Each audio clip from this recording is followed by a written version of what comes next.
And do you feel differently too about some of the women fighting in MMA now? Because you weren't obviously a big fan of Ronda at one point. Oh, because you remember what happened in the media. I mean, they talk about it wasn't started. I'll tell you exactly how it got started. TMZ. Of course. And they no drama. They normally don't do that. Oh my God. Yeah. But no, I wasn't. It wasn't like I was not a fan because I respect anybody who. I mean, she went to the Olympics and won, and is you know that. But I did know she was overhyped. Yeah. But at the same time, I didn't know enough. But when I got asked about her, I got asked by TMZ. I was walking through the parking lot, minding my own business, and I know you got a lot of UFC fans, so please listen because they got pissed. No, they're gonna talking like a whole lot of shit when it happened. But I was asked. Like, hey, Layla, how you doing? Hey, good. What do you think of Ronda Rousey? Oh, she's great. She's wonderful. Can she beat you? I was like, hell no. And I laughed. I was like, she's like the size of my 4-year-old daughter. That's what set it off. Yeah. But I was basically, people don't know my personality. I was being funny and saying she's a lot smaller than me, people. Yeah. So it really isn't even about skill, even though she wouldn't have been able to beat me in any way. But you know how much bigger I am than her? Yeah. Like, come on. Like, you got to get me down into an arm bar, and I'm going to knock you all the way out before you even get to that point because I throw right hands. You don't fighter. You don't move your head. Yeah. I saw that. I don't have to follow MMA, no UFC to see that. I saw her one time. I said she does not move her head. She had just won a fight where she stopped the girl in 30 seconds. I don't care about that. Yeah. I want to see what you do. Your nose was bleeding. You got hit so many times on the way to that knockout. And if that was me, you would have been on the floor. So really, it's a skill and size thing. And of course, that was before she lost. So it was like, oh, Ronda would do this, Ronda would do that. That's how that happened. You asked. I know I'm going on. No, listen. This is my moment. 100%. This is my moment to let them know. No, you should clear it up. That's good. I was not trying to be negative. It had nothing to do with her. And it's not like you're calling up TMZ. Let me give you my opinion. They're asking you, and you're being it doesn't honest. matter if it's her or the next woman. No woman will ever beat me. Period. I love her attitude. Let me. Although, let's do the applause. I love her attitude. Yeah, I love it. Now, what if she shot for a takedown? Ronda tended to come in high from judo, but what if she shot for a takedown? What if she shot low for a takedown and grabbed you in a single leg? That's not going to happen because I'm going to look. First of all, we don't even need to talk about her anymore because it's not even fun because she's already lost. Yeah. But my question was now that you feel like that she's been exposed and people say that, and we're gonna get to your cookbook in a second because as you see, I'm a fatty. I can't wait to ask you about. I can't wait to ask her about. You like Italian. To eat, baby? I do, and I want to ask you about Italian dishes. But really quick, do you feel a little like not that you missed the boat with it because there was a little of that drama with the TMZ? And before she was, so-called exposed, you ever feel like, man, if we could have made that fight happen, woo! I have to be honest with you. I was never interested in that. Okay. But, money talks. Yes. So it would have been a possibility, okay? But then she messed around and lost. So it's not, you can't, somebody's O must go, right? Yeah. When you got two undefeated fighters, that's what makes it exciting. If you've already lost to two people that I could beat, then it doesn't make it exciting. And really, one last thing before the cookbook, because I can't wait to talk about it. Your father took a fight in Japan. I don't know when it was with Aoki, and he was kicking at his legs, and your father's just like, what? I don't know the whole background about that. I don't either, to be honest. Okay, but I know about it. Yes, because I'm just like, who won the fight? I don't know, but it was weird. It was very weird. It was a weird thing where. Aoki didn't want to strike with him at all, so he'd be jumping on the floor, right? Kicking at his legs. But didn't he stay on the floor? Stayed on the floor. So that's not even a almost fight. like the original butt scoot. Yeah, that's but crazy. he was like kicking at his legs. It was a weird thing. I'm sure they made a lot of money, right? Well, Ali said in an interview, I sometimes watch him on the old Mike Douglas show. That was the best show ever. He'd just sit there and hang out with Sly. And that's before. That's before me and Lily's time.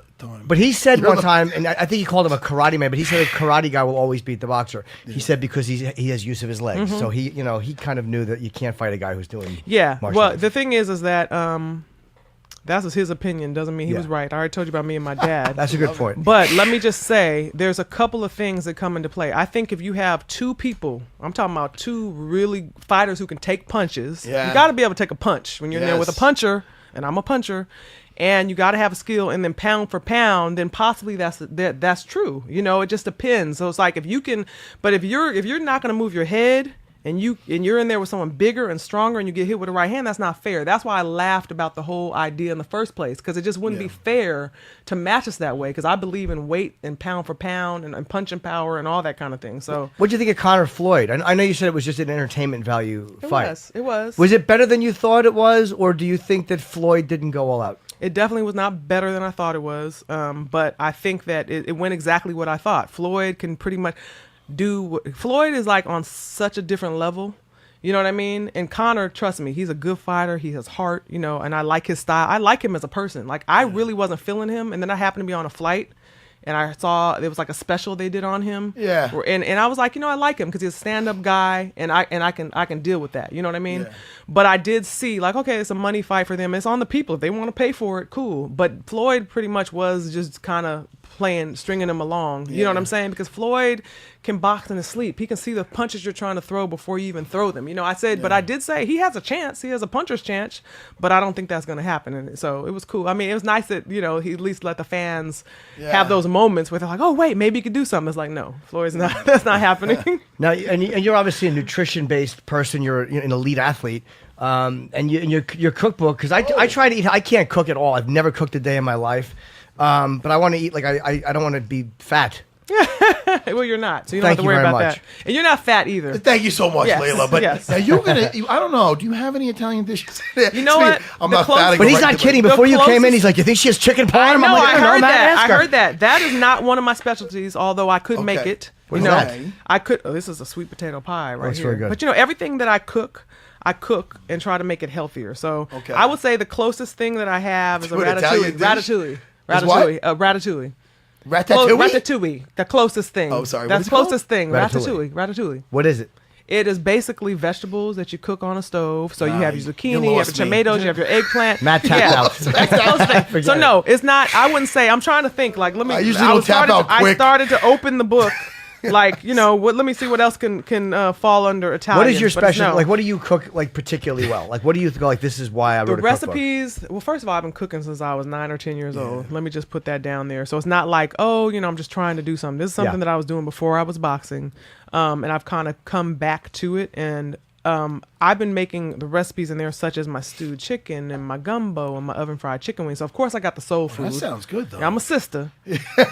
So you know, when black people see me on the cover, they're gonna be like, "Wait a minute, what do you have?" So yeah, I have those things, but of course they're made in a healthier way as far as the preparation and the ingredients that are used. But if I have salads, I have pasta, I have. You said pasta? Yeah. Well, okay, but not your kind of not pasta. My kind. There's no red sauce involved. Quinoa. Yeah, there is. I have a secret red sauce because I have a secret red sauce. Because I have a secret after this. Well, it's in the book, but I have a 6-year-old who doesn't always love to eat her vegetables. So what I do is I take vegetables, I roast them, I blend them down and put them into the tomato sauce.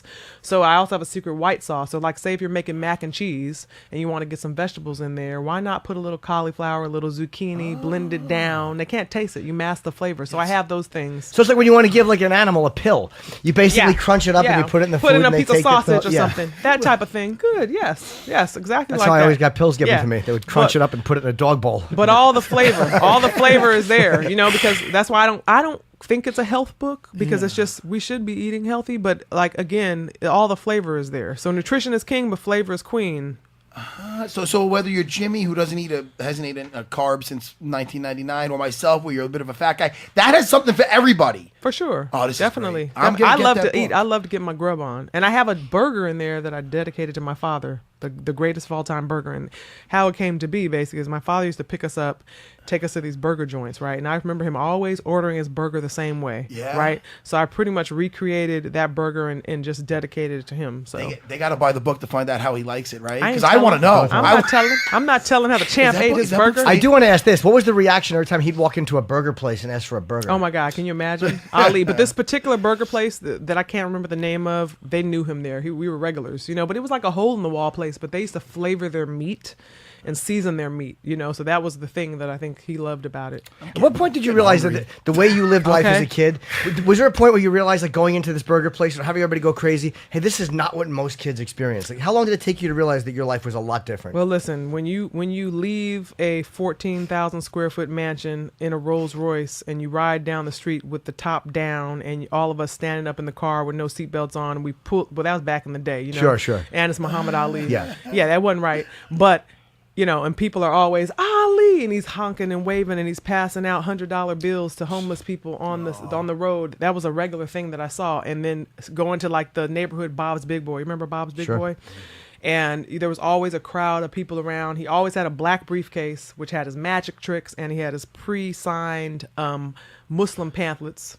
Okay. He would sign them? Because he would say, well, people want your autograph, and if you give it to them on a pamphlet, then they have to read it. So he would, so there's all these things that we saw. He prepared, like he signed these autographs, and he would stand there for hours and do magic. So I hated going with Dad, because it was just like, as a kid, you're like, oh man, we're stuck again. We just want to get something to eat. It's funny. Ali just wants to do magic tricks with strangers. That's awesome. Loves it. He loves entertaining. He was a people person.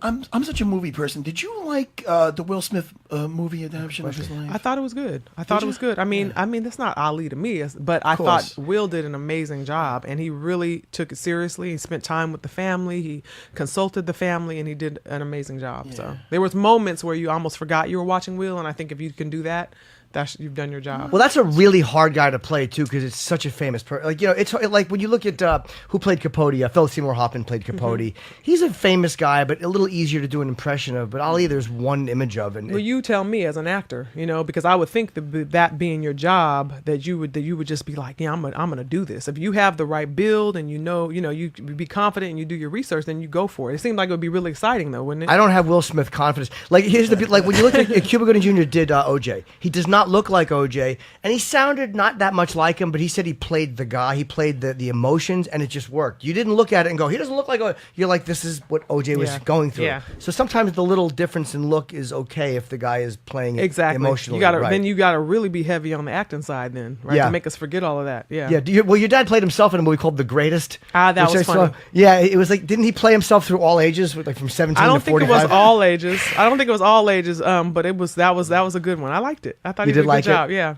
And I'm sure you get sick and tired of who is your mom? Your mom is Veronica. Oh, okay. I think her name is Lonnie. Lonnie was his current wife. His current wife. Yeah.